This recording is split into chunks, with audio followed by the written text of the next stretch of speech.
साहब, क्या लग रहा है बहादुरगंज विधानसभा में क्या कुछ माहौल चल रहा है? देखें, जैसा माहौल 2020 में था वैसा ही माहौल इस बार भी नज़र आ रहा है बहादुरगंज में।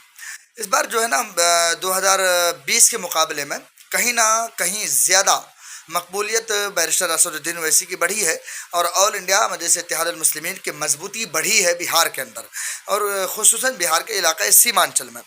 रही बात बहादुरगंज की करे तो बहादुरगंज एक ऐसी सीट है जहां पर जो है एक पार्टी और एक जो नेता की वजह से वहां पर जो जीते थे जो अभी प्रेजेंट विधायक हैं अंजार नईमी साहब, जो कि बैरिस्टर असदुद्दीन ओवैसी, जाहिर सी बात है इसमें बैरिस्टर असदुद्दीन ओवैसी अंजार नईमी साहब की वजह से जीते थे। लेकिन इस बार जो है माहौल बिल्कुल अलग है। तौसीफ आलम साहब आ गए। तौसीफ आलम वो कैंडिडेट है और वो शख्स है कि पिछले 4 बार के वो विधायक हैं, यानी कि निर्दलीय विधायक बने हैं वो वहाँ से, और कांग्रेस पार्टी के बैनर तले भी विधायक बने हैं। लेकिन इस बार जो है वो खुद बैरिस्टर असदुद्दीन ओवैसी के साथ मिलकर ऑल इंडिया मजलिस इत्तेहादुल मुस्लिमीन के बैनर तले इलेक्शन लड़ रहे हैं। तो इसमें कहीं ना कहीं बहुत ज़्यादा ही मकबूलियत लोगों में है। वैसे भी कि पिछले चुनाव में जो कैंडिडेट हारा है, मैंने देखा है बिहार के इलाके में, आप जो कि हार ले लीजिए, इसी तरीके से आप कोचा धामन ले लीजिए, इसी तरीके से आप बहादुरगंज ले लीजिए, तो गुज़िश्ता हारा हुआ कैंडिडेट की मकबूलियत थोड़ी सी बढ़ी हुई है।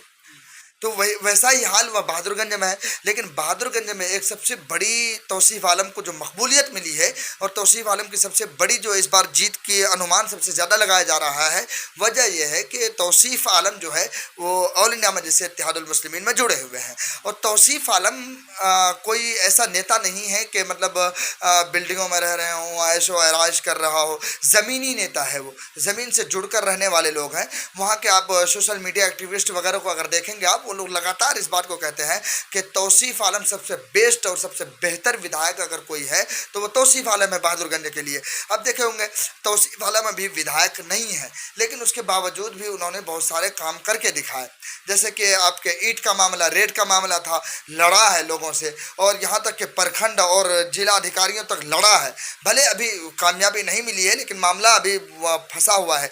इसी तरीके से अभी 3 अगस्त को जो है उन्होंने एक रोज़गार मेला लगाया था। रोज़गार मेला लगाकर ये बात लोगों को बताई कि हम जो है ये हमेशा ये कोशिश करते हैं कि युवाओं को, नई पीढ़ी को जो रोज़गार मिले, सही तरीके से वो काम कर सके और इलाके की बहादुरगंज की तरक्की हो सके। तो कहीं ना कहीं तौसीफ आलम की पूरी मकबूलियत इस वजह से मानी जाती है वहाँ पर कि तौसीफ आलम एक काम करने वाला लीडर है और काम करने वाला नेता है। अब जब बहादुरगंज जाएंगे, बहादुरगंज के जब आम लोगों से बात करेंगे कि बेहतर नेता कौन, बेहतर आपका विकल्प कौन, तो सीधे तौर पर कहते हैं तौसीफ आलम।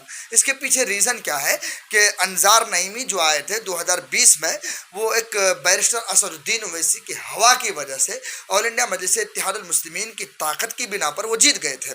क्योंकि इससे पहले भी अंजार नईमी जो है इलेक्शन लड़ चुके थे विधानसभा की, शायद कि RJD टिकट से लड़े थे, लेकिन कामयाबी उनको नहीं मिली थी। और कई बार तो एक बार तो शायद उनकी ज़मानत भी जब्त हुई है।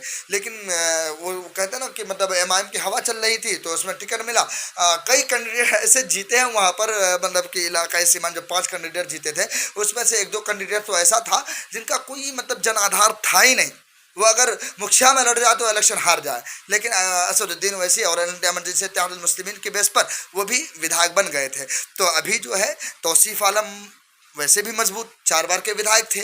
दूसरी उनके पास जो मजबूती आई वो ये मजबूती कि वो पार्टी जो ज्वाइन की ऑल इंडिया मजलिस इत्तेहादुल मुस्लिमीन, जो कि सीमांचल ही नहीं बल्कि पूरे बिहार में मुसलमानों की आवाज़ है और बैकवर्ड और दलितों की आवाज़ है, पिछड़ों की आवाज़ है। तो कहीं ना कहीं तौसीफ आलम भारी पड़ते दिख रहे हैं बहादुरगंज में। ये मेरा जो अनुमान है, ये अभी फ़िलहाल यही है कि तौसीफ आलम जो है तमाम कैंडिडेट पर भारी नज़र आ रहे हैं।